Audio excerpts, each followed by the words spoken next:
বিশেষ দুটি কারণে বরিশাল বিভাগের প্রতি আমার আলাদা একটা ভালো লাগা। এর কারণ এই অঞ্চলে আলেম ওলামা বেশি, ঠিক কিনা বলেন? আজকের এই প্রোগ্রামে অনেক কওমি মাদ্রাসার মুহতামিম সাহেবরা এসেছেন, আমি শুনেছি। আলিয়া মাদ্রাসার প্রিন্সিপাল হুজুররা এসেছেন, খতিব সাহেবরা এসেছেন, ইমাম সাহেবরা এসেছেন, মুয়াজ্জিন সাহেবরা এসেছেন।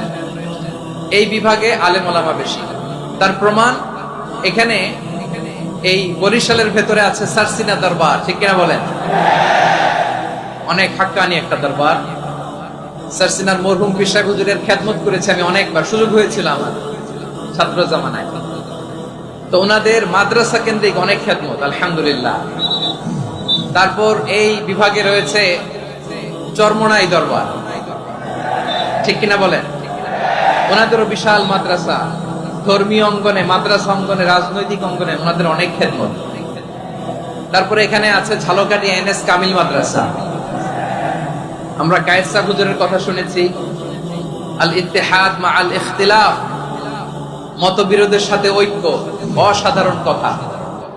তো এই সমস্ত বড় বড় আল্লাহওয়ালাদের আগমন এই ভূখণ্ডে হওয়ার কারণে এখানে ধর্মীয় বিশৃঙ্খলা, মারামারি কম, আছে ঐক্য, ঠিক কিনা বলেন? বরিশাল বিভাগের প্রতি আমার বিশেষ ভালোবাসার এটা একটা কারণ।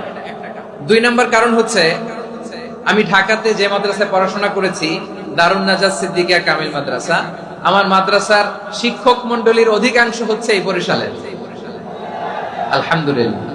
আমাদের শ্রদ্ধেয় প্রিন্সিপাল হুজুর আখম আবু বকর সিদ্দিক হাফিজাহুল্লাহ ওয়া